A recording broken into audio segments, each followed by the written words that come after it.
राजा बाली अपने पिता इंद्र से प्राप्त स्वर्ण हार, जो किसी की भी आधी शक्ति खींच सकता था, उसे पहने अपनी विशाल गदा के साथ जिधर भी जाता उधर त्राही त्राही मचा देता। यहाँ तक कि रावण तथा अन्य राक्षस भी बाली के नाम से ही थर थर कांपने लगते। इस पर बाली को लग रहा था वो अजेय है, वो संसार में किसी को भी हरा सकता है, और इसी अहंकार में उसने महाबली हनुमान जी को युद्ध के लिए ललकारा और उनकी आधी शक्ति अपने अंदर खींचना शुरू कर दिया। पर उसे शायद हनुमान जी के अपार शक्ति का अंदाजा ही नहीं था कि वह अपने ही काल को ललकार रहा है। दरअसल बाली जो इंद्रपुत्र होने के कारण अपार शक्तियों का स्वामी था, उसका सबसे ताकतवर अस्त्र था उसके गले का वो स्वर्ण हार, जो उसे अपने पिता इंद्र से प्राप्त हुआ था। वही हनुमान जी ऋषि के शाप के कारण अपने शक्तियों को भूले सुग्रीव के मंत्री के रूप में कार्यरत थे। हनुमान जी अपना ज्यादा समय पहाड़ की कंदराओं में राम नाम जप करते हुए बिता रहे थे, और बाली भी किष्किंधा की प्रजा का उत्तम प्रकार से देखभाल करते हुए शासन कर रहा था। पर इसी बीच राक्षस राज रावण ने कुछ ऐसा किया कि बाली एक अच्छे शासक से अहंकारी वानर बनकर रह गया। असल में जब लंकापति रावण तीनों लोकों के देवी देवताओं को जीतने के बाद भी अशांत था, क्योंकि उसे पता था कि उसका वध वानर और मनुष्य के हाथों अभी भी संभव है। और तब उसने सोचा कि अगर वानरों के राजा बाली, जो मेरे समान ही शक्तिशाली है, उसे हरा दूं तो वानरों से मृत्यु का भय समाप्त हो जाएगा। और तब रावण अपने पुष्पक विमान से समुद्र तट पर संध्या वंदन कर रहे बाली के समक्ष पहुंचकर युद्ध के लिए ललकारने लगा। रावण ने सोचा कि वह आसानी से बाली को मार देगा, पर बाली ने अपना स्वरूप बड़ा किया और रावण को अपनी बाईं कांख में दबाकर अपनी संध्या वंदन करने लगा। पर संध्या वंदन के बाद भी बाली ने रावण को आजाद नहीं किया। लगभग 6 महीने तक बाली ने रावण को अपनी कांख में दबाए हुए ही अपना जीवन व्यतीत करने लगा। बाली के उछल कूद में पैरों से टकराते, पहाड़ों से रगड़ खाते पूरे 6 महीने तक बाली ने रावण को इसी तरह अपनी बगल में दबाकर घुमाया। और जब रावण इस पीड़ा को सहन नहीं कर पाया तो वह बाली के समक्ष गिड़गिड़ाते हुए क्षमा मांगने लगा। इस पर बाली ने दया करके रावण को मुक्त कर दिया, पर चालाक रावण ने बाली को अपना मित्र बना लिया। अब रावण जैसे महाबली को हराने के बाद बाली का अहंकार चरम पर था, और वह हर जगह कहता फिरता, इस संसार में ऐसा कोई नहीं जो मुझे परास्त कर सके। मैं सर्वशक्तिमान हूँ, मैंने रावण को भी हराया है। उसकी यह अहंकार पूर्ण गर्जना जब बर्दाश्त से बाहर हो गई तो जामवंत जी से रहा नहीं गया, और उन्होंने क्रोध में बोला, हे वानर राज, आप अहंकार बस खुद को सबसे शक्तिशाली बता रहे हैं, पर असल में आपकी शक्ति हनुमान के सामने कुछ भी नहीं। इस पर ठहाके मारकर हंसता हुआ बाली बोला, कौन? वो हनुमान?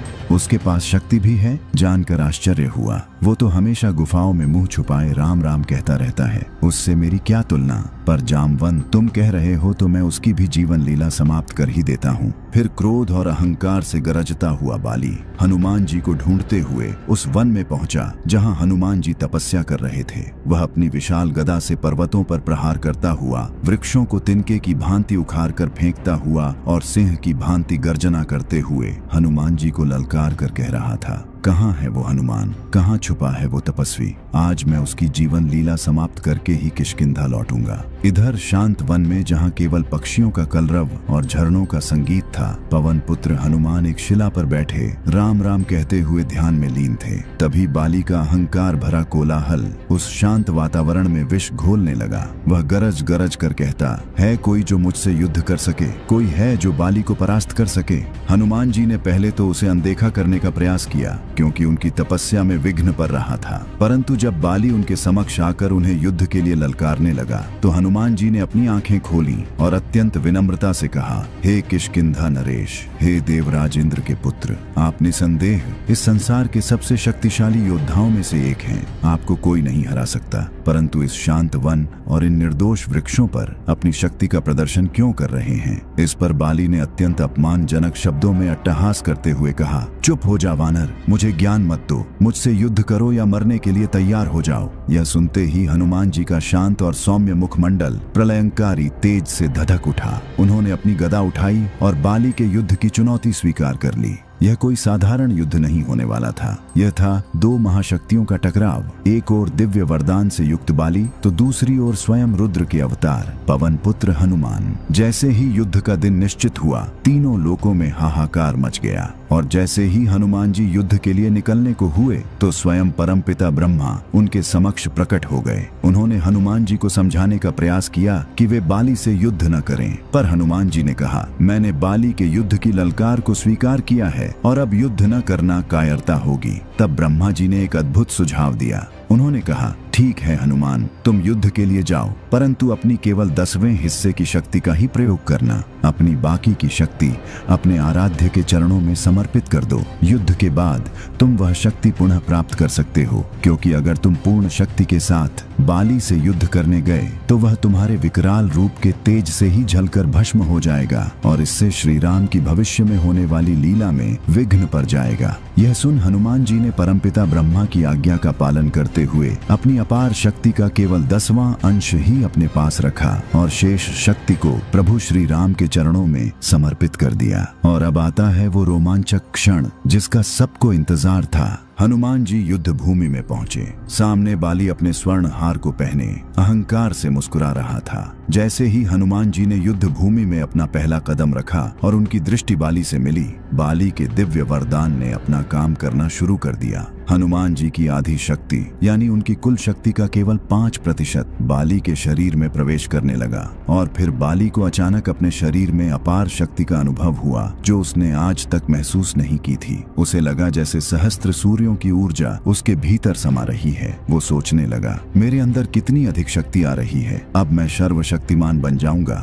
परंतु अगले ही पल बाली का शरीर उस प्रचंड ऊर्जा के वेग को सह न सका और गुब्बारे की तरह फूलने लगा। उसकी नसें फटने को हो गईं। उसके आंख, नाक और मुंह से रक्त की धारा बह निकली। बाली को समझ ही नहीं आ रहा था कि यह क्या हो रहा है। तभी उसका शरीर इतनी अधिक शक्ति को संभाल नहीं पाया और असहनीय पीड़ा से चीखने लगा। जैसे ही बाली का शरीर उस दिव्य शक्ति के तेज से फटने वाला था, आकाश में भयंकर गर्जना हुई और बाली के समक्ष स्वयं ब्रह्मा जी प्रकट हुए। ब्रह्मा जी ने गंभीर स्वर में कहा, बाली, यदि अपने प्राण बचाना चाहते हो तो अभी इसी क्षण हनुमान से जितना दूर भाग सकते हो भाग जाओ, अन्यथा तुम्हारा शरीर इस शक्ति के भार को सहन नहीं कर पाएगा और टुकड़े टुकड़े हो जाएगा। बाली को कुछ समझ नहीं आया, परंतु साक्षात ब्रह्मदेव को अपने समक्ष देख वो समझ गया कि स्थिति बहुत गंभीर है। वो तुरंत युद्ध भूमि से पलटा और अंधाधुंध भागने लगा। वो सैकड़ों मील तक बिना रुके भागता रहा। अंत में जब वो बहुत दूर निकल गया तब जाकर उसके शरीर को कुछ राहत मिली और वो थककर धरती पर गिर पड़ा और बेहोश हो गया। कुछ समय बाद जब बाली को होश आया तो उसने फिर से परमपिता ब्रह्मा को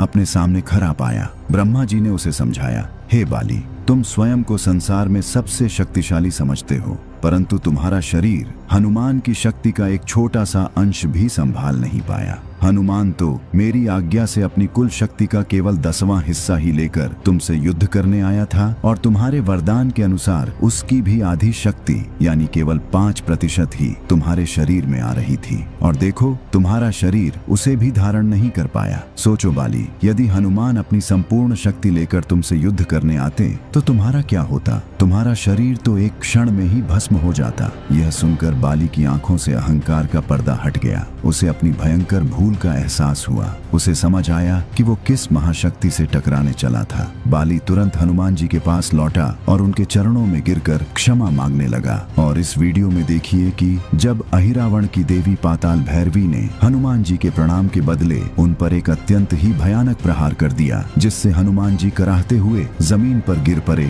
तो हनुमान जी ने अपना रूप अत्यंत ही विकराल करके ऐसा क्या किया कि अहिरावण तथा उसकी देवी पाताल भैरवी डर कर भागने लगी।